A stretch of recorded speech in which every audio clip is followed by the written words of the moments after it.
Hola, buenas. Un saludo a todas las personas que nos estáis viendo en directo a través de los canales de Twitch y de YouTube y que os habéis conectado para ver una nueva edición del programa de 30 minutos. Un programa en el que tiene como objetivo acercar el trabajo que se realizan desde las administraciones públicas, desde las universidades y hacerlo además de la mano de los que son sus protagonistas, que son las personas que trabajan en ellas. Recordaros que podéis acceder pues a todas las entrevistas que hemos hecho en este espacio en el canal de YouTube y también en formato podcast en los canales de iVoox, Spotify, Google Podcast y Apple Podcast. Y sin más, comenzamos el programa de hoy presentando a nuestro invitado, Jorge Olcina, que voy a saludar ahora. Jorge, hola, buenas tardes. Muy buenas tardes, ¿qué tal, Amalia? En primer lugar, darte las gracias por haber aceptado la invitación de estar hoy en el programa de 30 minutos. Nada, es un placer, lo sabéis y estoy encantado. Pues para aquellas personas si hay alguien que no conozca a Jorge, Jorge es catedrático de, si me equivoco en algo me corriges porque ya sabes que siempre esto de buscar muchas veces las fuentes y las Que va, referencias tranquila. podemos cometer algún error. Pues es catedrático de Geografía de la Universidad de Alicante, también es máster en Ordenación del Territorio, presidente de la Asociación Española de Geografía y bueno, tienes un montón de cargos y un currículum que se puede consultar en diferentes plataformas y además eres comisionado de la Generalitat Valenciana para el Plan Vegan Renace. Yo quería comenzar esta entrevista, Jorge, que nos explicaras qué es el Plan Vegan Renace. Pues sí, la verdad es que a veces nos cuesta, ¿no?, llegar al público y poderles explicar lo que es el plan, ¿no? Mira, el plan es una iniciativa afortunada del gobierno valenciano después de un desastre como fue el de la gota fría, la dana de la Vega Baja de septiembre del 2019. Pues tuvo la idea de diseñar un plan que permitiera la reconstrucción de la comarca en aquellas partes que se había pues, destruido por efecto de la inundación y después la preparación en el medio y largo plazo de un territorio para adaptarlo a posibles eventos extremos de esas características para que fuera más resistente y luego para que tuviera lo que ahora llamamos más resiliencia, ¿no?, que supiera superar esas dificultades aprendiendo de las lecciones del pasado y sobreponiéndose, digamos, con una visión óptima para el futuro, ¿no? Y esto afecta a todas las capas de la sociedad, a todas las actividades económicas. En definitiva, es un plan integral, es lo que llamamos un plan estratégico. Se presentó hace ahora un año, en septiembre del 2020, en la localidad de Almoradí. Se diseñaron una serie de actuaciones estratégicas, hasta 27 actuaciones estratégicas, que desde entonces pues se están desarrollando, ¿no? Hay que entender que es un plan ambicioso, ya digo, no es un plan de corto plazo. Tenemos que preparar ese territorio, adaptarlo también a los efectos del cambio climático y supone mucha inversión. Ahora con los fondos europeos estamos intentando conseguir ayudas para poner en marcha alguno de esos proyectos y supone también mucha colaboración, cooperación entre administraciones, ¿no? Es fundamental. Este plan está por encima, por así decirlo, de ideologías. Es un plan pensado para la población que allí vive, ¿no?, que es lo importante. Está localizado en una zona muy concreta, pero quizás sería Sí. necesario, ¿no?, una estrategia a lo mejor nacional, europea o incluso mundial, ¿no? En esa... Bueno, sí, sí. De hecho, bueno, la idea es que este plan pueda servir como ejemplo, como laboratorio, para luego desarrollarlo en otras partes del territorio valenciano, en primer lugar. Y bueno, si puede servir de ejemplo para otros territorios españoles, pues magnífico, ¿no? Para su confección, pues claro, no surge todo, nada así de la nada, ¿no? Se cogieron ejemplos de planes similares, de actuaciones que se han llevado a cabo, por ejemplo, en la zona sur de Estados Unidos, en Nueva Orleans, detrás del Katrina, pues toda la planificación que se llevó entonces para recuperar ese espacio, diferentes planes de adaptación que se están llevando a cabo en territorios, en ciudades europeas. Bueno, pues todo eso se ha tenido en cuenta para diseñar el conjunto de actuaciones que son necesarias, en este caso concreto, en el Bajo Segura, ¿no?, la comarca de lo que llamamos tradicionalmente la Vega Baja, ¿no? Pero ya digo, es portable porque se define en definitiva una metodología para trabajar sosteniblemente en los territorios. Es un poco la filosofía que guía este plan. Yo me guardé hace, pues mira, el 29 de noviembre de 2019 una nota de prensa del Parlamento Europeo por el que se declaraba la emergencia climática, ¿no? Mm. Todavía hay gente que esto del cambio climático no se lo cree, ¿no? Pues mira, Amalia, es una de las cosas, pues sí, lamentablemente es así, ¿no? Cuando yo creo que, y siempre en las últimas charlas, conferencias que a veces me invitan, yo siempre digo que ya se ha pasado de la fase de creencias, es decir, de que me creo o no me creo el cambio climático, a la fase de evidencias, ¿no? Porque ahora ya tenemos evidencias, datos científicos, datos climáticos, atmosféricos, que nos permiten confirmar que hay unos procesos que están cambiando, que en definitiva eso supone un cambio en las condiciones climáticas, que el clima de la Tierra y en particular el nuestro, ¿no? De nuestro litoral mediterráneo, pues está cambiando y por tanto lo importante es poder transmitir en cada momento a la sociedad aquello que la investigación nos va diciendo, con aquellas actuaciones o medidas que tienen que ir siendo necesario poner en marcha porque es un proceso que de momento estamos viendo que no termina, ¿no? El proceso de calentamiento causado por esa inyección a la atmósfera de gases de efecto invernadero, estamos viendo que no termina, ¿no? Al contrario, cada año batimos récords de mayor presencia de gases de efecto invernadero, a pesar de que hemos firmado protocolos, acuerdos y demás internacionales. Por tanto, es un tema que ya no nos lo podemos tomar a broma, por así decirlo, ¿no? Hay gente que no quiere creer en esto, bueno, en ese campo nunca podemos entrar, ya entramos en el campo de las creencias, que eso cada persona es libre, pero la evidencia científica está ahí, ¿no? Y un 99 y muchos por ciento de la comunidad científica pues ya está señalando que el proceso de calentamiento es una realidad, ¿no? Y bueno, lo importante es empezar a tomar medidas cuanto antes. Sí, porque muchas veces ¿no? Las personas de a pie pues dicen, bueno, si es que en realidad yo poco puedo hacer, porque incluso lo que yo haga poco va a contribuir cuando hay grandes empresas que están, bueno, contaminando o están, bueno, pues los aviones y demás. Dice, ¿realmente el ciudadano, la persona de a pie, puede contribuir, bueno, pues a luchar en esta lucha contra el cambio climático? ¿Y cuáles serían, en caso de que fuera así, qué herramientas o qué cosas podría hacer? Mira, esto es una labor colectiva, ¿no? Está claro que las grandes decisiones siempre son las de los gobiernos, limitando emisiones. Aquí en Europa, la Unión Europea, la verdad es que ha hecho una apuesta decidida, ¿no? Y ya marca una serie de objetivos de reducción de emisiones, de descarbonización progresiva de nuestra economía hacia el 2030 y 2050, pero a partir de ahí ya entran las diferentes escalas, ¿no? Como llamamos en geografía. La escala estatal, que tiene que marcar una serie de planes de cambios en el sistema energético, eso ya se está haciendo. Las escalas regionales, que tienen que ir aprobando planes de adaptación y mitigación al cambio climático, así como normativas. La Comunidad Valenciana, por ejemplo, también está llevando a cabo esta senda. Y luego vienen las escalas más próximas al ciudadano, ¿no? La escala municipal, que tendrá que elaborar planes de adaptación al cambio climático y el ámbito familiar, ¿no? Domiciliario, por así decirlo, donde ahí también tenemos herramientas.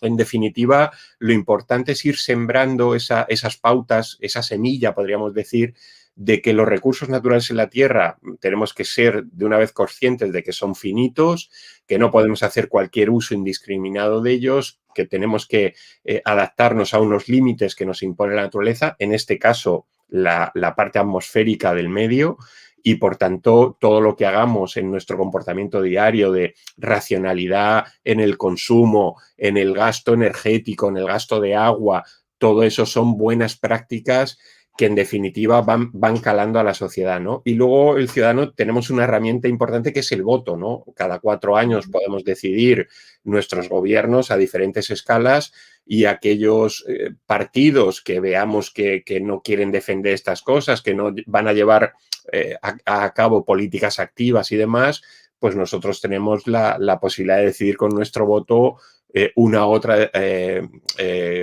formación política en función de esto también, ¿no? Bueno, pues sí, yo digo que todo lo que hagamos en la escala más individual, más familiar y tal, En definitiva, es generar semilla que va calando en la sociedad. Y realmente en este tema, desde hace 20 años, las cosas han cambiado a mejor, ¿no? En el sentido de una concienciación, de que ahora exigimos más a nuestros políticos que se tomen medidas. Estamos viendo efectos de eventos naturales extremos que están causando pérdidas económicas, a veces vidas humanas, y bueno, ya empezamos a pedir responsabilidades. Bueno, pues afortunadamente todo esto ha ido cambiando para mejor en ese sentido.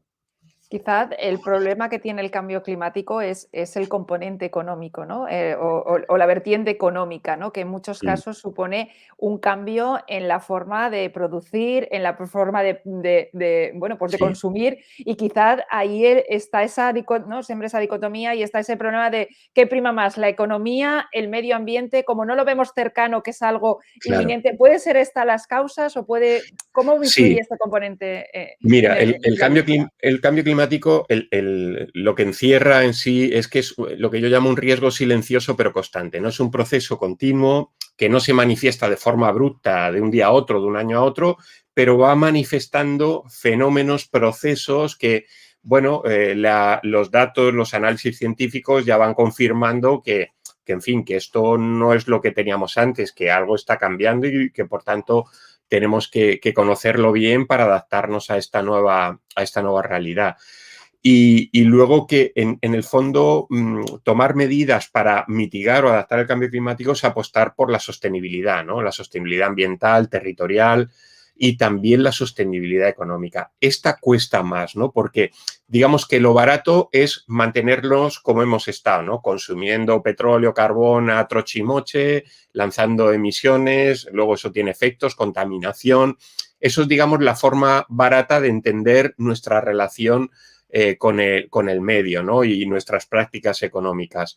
Lo complicado es lo otro, ¿no? El apostar por una manera más racional, más sensata de relacionarnos con el medio. Y esto tiene un coste económico, claro. Ahora estamos viendo el problema de la luz, del gasto energético y de la luz, ¿no? Ujú. Bueno, pues estamos en ese proceso de cambio de nuestro modelo energético y vamos a pasar unos años con seguramente la luz a un precio alto, ¿no? Porque hasta que no consigamos completar nuestro nuevo modelo energético de transición, en esta transición, pues las tecnologías todavía pues siguen siendo caras. Luego hay gente que se aprovecha de estas coyunturas para, en fin, hacer negocio, poner más caro algunas materias primas, etcétera, ¿no? Eso en el mundo del capitalismo siempre pasa, ¿no? Y Por tanto, debemos entender eso, ¿no? Que la sostenibilidad cuesta dinero, pero que nos lleva a un mundo mejor, ¿no? Y a medio y largo plazo, digamos, nuestra estancia en la Tierra va a ser mucho mejor, ¿no? Si lo hacemos cla bien. claro, pero me venía a la cabeza, una cuestión, con ese cambio de modelo, ¿no? Que afecta a Sí, nuestro país, a España, y es el modelo de turismo, ¿no? El turismo que sí. hemos tenido ahora, ¿no? Yo creo que Sí. va en esa línea también, ¿no? Mira, hay dos actividades económicas que van a tener que empezar a trabajar ya de manera seria este tema, que es la agricultura y el turismo, ¿no? Son las dos actividades más expuestas a los elementos del medio, ¿no? A los elementos atmosféricos. En el caso del turismo, por supuesto, ¿no? Porque estamos tendiendo hacia un clima cada vez menos confortable, cada vez más extremo, con manifestaciones a veces violentas. Todo eso nos obliga a preparar los destinos turísticos para asegurar la vida humana, ¿no? Para hacer nuestra estancia en esos destinos también más confortable y sobre todo que nos garanticen la vida, ¿no? Y bueno, en ese sentido, destinos y actividad turística, de empresa turística, tiene que empezar a cambiar, ¿no? Por ejemplo, en algunos territorios se podrá ampliar la temporada turística. Estamos viendo que el periodo cálido del año se alarga hacia los extremos, ¿no? A lo mejor esto de concentrar las vacaciones solo en el mes de agosto o desde mediados de julio a mediados de agosto, pues a lo mejor ya no va a tener tanto sentido, ¿no? Pudiendo venirse en junio, pudiendo venir en septiembre, octubre, porque las condiciones climáticas lo van a permitir, ¿no? Por tanto, bueno, ahí empieza a haber elementos con los que trabajar para ir adaptando esa actividad a los efectos del calentamiento global, ¿no? Y lo mismo en la agricultura. Habrá cultivos que habrá que cambiar, sistemas de riego que habrá que cambiar. En fin, lo importante es no detenerse porque esto es un proceso que no tiene vuelta atrás. No tiene vuelta atrás, pero hay una fase en esa que estás tú, que Mm, estás describiendo, que es importante explicar, ¿no? Esto a sí, la sociedad, a esos mm, sectores que se van a ver más afectados. ¿Cómo se puede comunicar o cómo podemos hacer llegar a entender, ¿no? La importancia de lo que estamos hablando de, ¿no?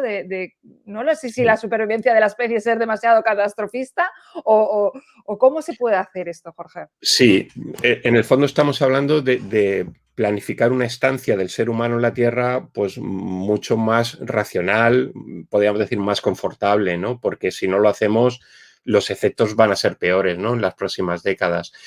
Mira, yo aquí creo que no podemos nunca utilizar el mensaje catastrófico, ¿eh? A veces es verdad que se presta mucho este tipo de temas ambientales a la imagen llamativa, al mensaje nos convertimos en un desierto, esto vamos hacia un cataclismo. No. El cambio climático en el fondo es una oportunidad, ¿no? Es una oportunidad que si sabemos aprovecharla, podemos, como te decía, hacer nuestra estancia en la Tierra mucho mejor, ¿no? Nuestra relación con la ciudad, nuestra relación con el medio natural, con las actividades económicas. Es decir, hasta ahora hemos trabajado con un sistema que a veces no calculábamos los efectos que tendría, ¿no? Muy derrochador de recursos, muy depredador de materias, etcétera. Y hemos visto que eso tiene unos efectos a veces no calculados, pero ahora estamos viendo qué manifestaciones se presentan, ¿no? Bueno, vamos a cambiar. Es la oportunidad de empezar a hacer las cosas bien. No se trata de un cambio radical de hoy para mañana. No podemos asustar a la sociedad. Tenemos que planificar el cambio y este es un cambio muy profundo. Tenemos que planificarlo para las próximas décadas, ¿no? Y bueno, eso es el mensaje que yo lanzaría, que el cambio climático hay que entenderlo también como una oportunidad de mejorar. Ujú. Eso es un poco la cuestión.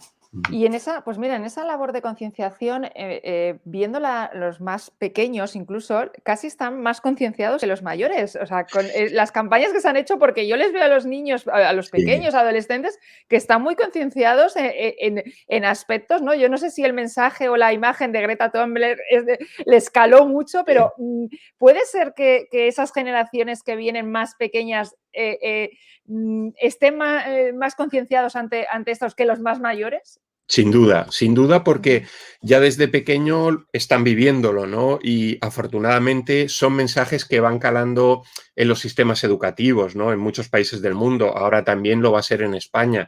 Se van a introducir materias vinculadas con la cuestión ambiental, la sostenibilidad, el cambio climático en el currículum, ¿no? De las enseñanzas básicas, ¿no? Y eso es fundamental, ¿no? Claro, los jóvenes son la gran esperanza que tenemos, ¿no? Porque ya, digamos, para determinados sectores de edad, ¿no? Que entran en una fase madura de su vida o, digamos, una etapa ya de jubilación, ¿no?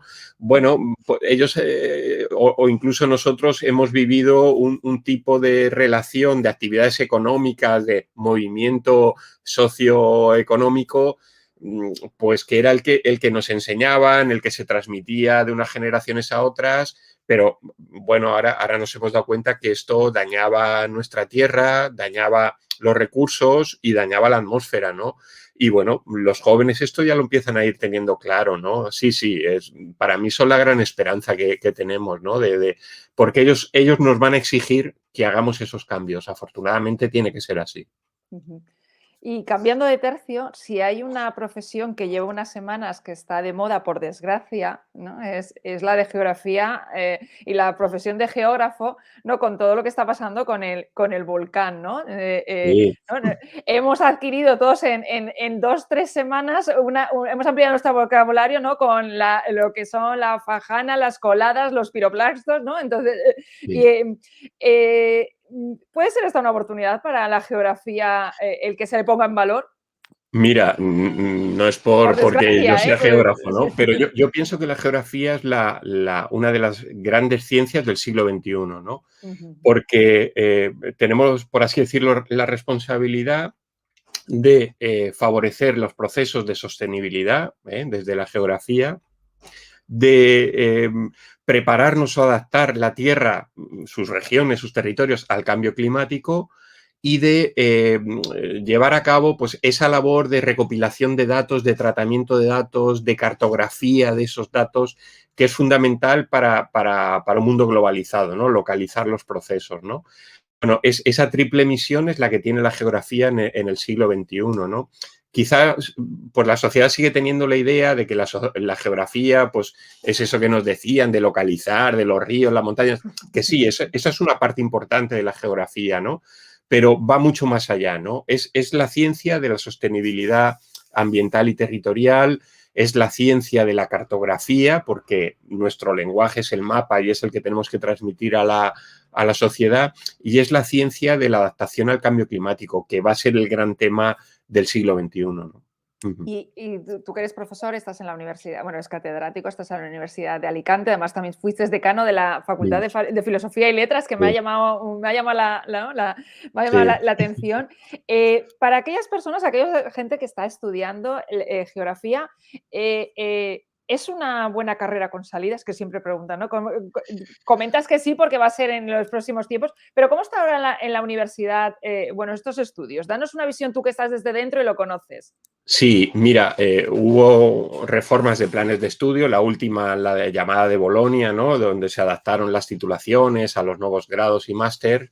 Y bueno, la geografía apostó por una visión más aplicada en la formación del alumnado, vinculada a las cuestiones de planificación ambiental y territorial. Y bueno, por ahí es verdad que yo digo, todas las carreras lo pueden tener igual de bien o igual de mal, ¿no? Es verdad que hay sectores pues, como el sanitario que ahora tienen una gran demanda y demás, pero la geografía está demostrando su capacidad de aplicación en la sociedad con los trabajos que se van haciendo, ¿no? Ya te digo, de temáticas ambientales, demográficas, inmigración, desarrollo en las escalas locales, riesgos naturales. Bueno, eso tiene una aplicación directa en la sociedad, ¿no? Porque en el fondo la geografía lo que tiene que perseguir también es mejorar el orden de cosas existentes en la Tierra, es decir, en la sociedad con su medio y, por tanto, favorecer un desarrollo, digamos, racional, sensato del ser humano con su medio, ¿no? Con su territorio. A eso tiene que apostar la geografía, ¿no? Y bueno, existen titulaciones de grado de geografía, muchas de ellas se llaman geografía y ordenación del territorio porque es una pieza fundamental para entender la dinámica de las sociedades y el futuro a medio y largo plazo de las sociedades. Y luego existen másteres de especialización de algunos temas, ¿no? De lo que decíamos antes, de saber cartografiar los procesos, hacer buenos mapas que la gente los entienda, ¿no? Luego, planificar territorios con riesgo, ¿no? Porque en España somos uno de esos países a nivel mundial con mucha peligrosidad natural y tenemos que empezar a saber convivir con el riesgo, ¿no? Y somos un país de acogida, de inmigrantes, de multiculturas. Todo esto tenemos que saber gestionarlo en el territorio, ¿no? Ahí está la geografía. Ujú. ¿Y cómo afecta todo lo que tiene que ver con el Big Data, con la inteligencia Sí. artificial en la geografía? ¿Va a tener un impacto importante? ¿Va a hacer Mm. cambiar, bueno, pues esa concepción de la geografía tradicional, esa que decías tú, ¿no? De los mapas y los Sí, ríos. sí. ¿Cómo puede afectar todo esto y cómo puede ser la geografía del futuro, ¿no?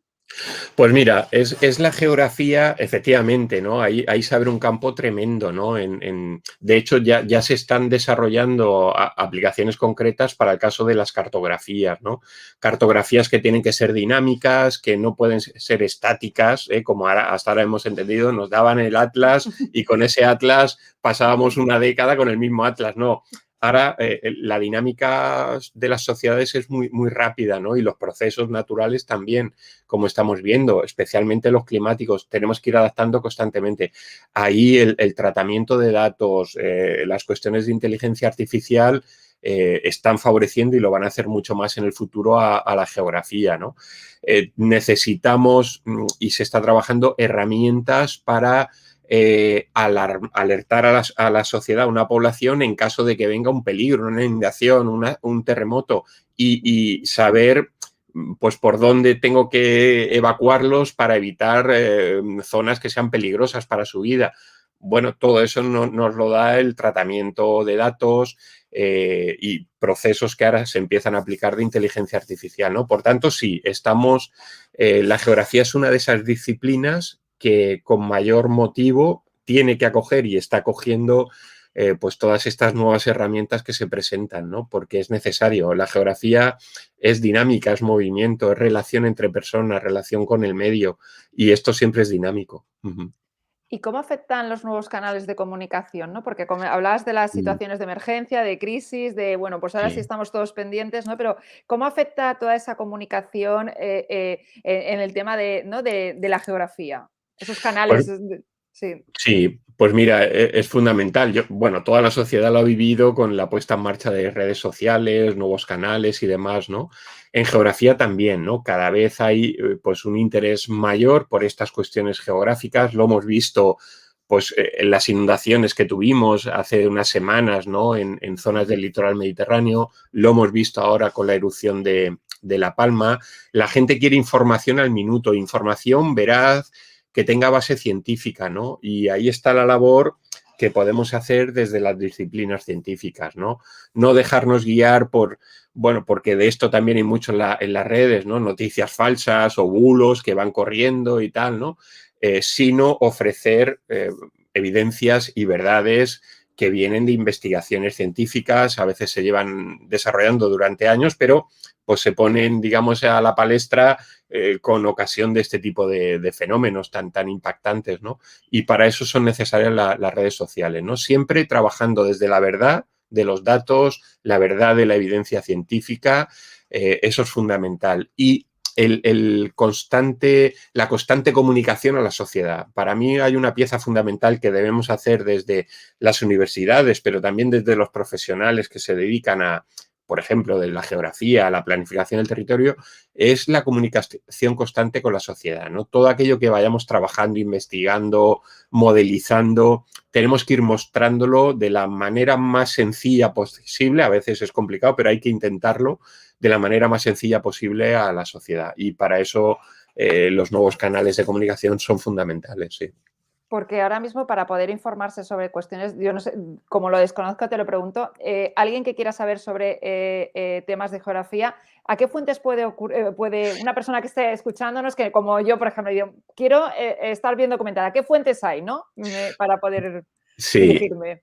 mira, hay primero las instituciones oficiales, ¿no? Pues Ujú. está el Instituto Geográfico Nacional, está también para la parte de la geología, la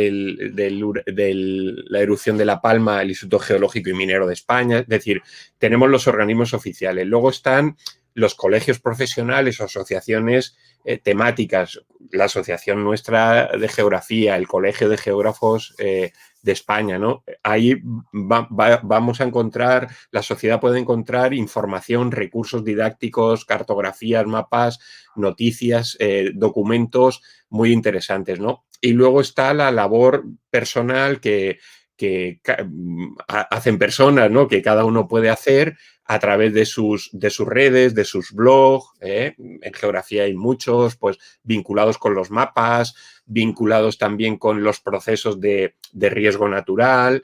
Bueno, haciendo una búsqueda en Google, lo importante es que siempre sepamos, cuando entramos en una página de estas, que sepamos la fuente, de dónde viene eso, quién avala esa información, quién está detrás y que nos merezca un crédito y porque sea serio, ¿no? Eso es fundamental, no dejarnos guiar por el primer enlace que vemos en nuestra búsqueda y tal, no, vamos a hacer dedicar unos minutos, vamos a hacer una búsqueda, un rastreo y me voy a quedar con lo que me parezca más fiable, ¿no? Ujú. Pues hemos llegado ya al final, Jorge, se ha Oh, pasado, te pasa volando, como diríamos, ¿no? se ¿Verdad? pasa muy rápido. A mí no me gustaría despedirnos, antes de despedirnos, darle las gracias al profesor José Vicente Sánchez Cabrera, Hombre, bueno, pues sí, claro. bueno, pues fue la persona que me habló de ti en una conversación, en una comida, y me dijo, tienes que hablar con Jorge porque tiene cosas muy interesantes. Y bueno, desde aquí darle las gracias porque desde luego que yo me he quedado con ganas de poder hablar de muchos más temas y me quedo con una frase que has dicho, Jorge, que es que el cambio climático es una oportunidad. En efecto, y nos obliga a trabajar desde ya. Es también el mensaje importante que tenemos que dar, ¿no? Y bueno, un saludo a José Vicente, por supuesto, y gracias a ti, Amalia, por la amabilidad y el interés de todas estas acciones de comunicación que yo creo que son necesarias en este mundo del siglo XXI, ¿no? En el que vivimos, sí, sí. Pues sí, tenemos un reto todos por delante y yo creo que los geógrafos y las geógrafas vais a estar de plena actualidad y vamos a tener que recurrir mucho a vosotros. Pues muchas gracias, Jorge, por tu tiempo, por haber estado en este espacio. Muchas gracias también a las personas que nos habéis seguido en directo a través de Twitch y de YouTube. Y bueno, y a aquellas personas que nos veréis en diferido también en el canal de YouTube y en formato podcast en los canales de iVoox, Spotify, Google Podcast y Apple Podcast. Un saludo y hasta una próxima edición. Muchas Hasta gracias. luego.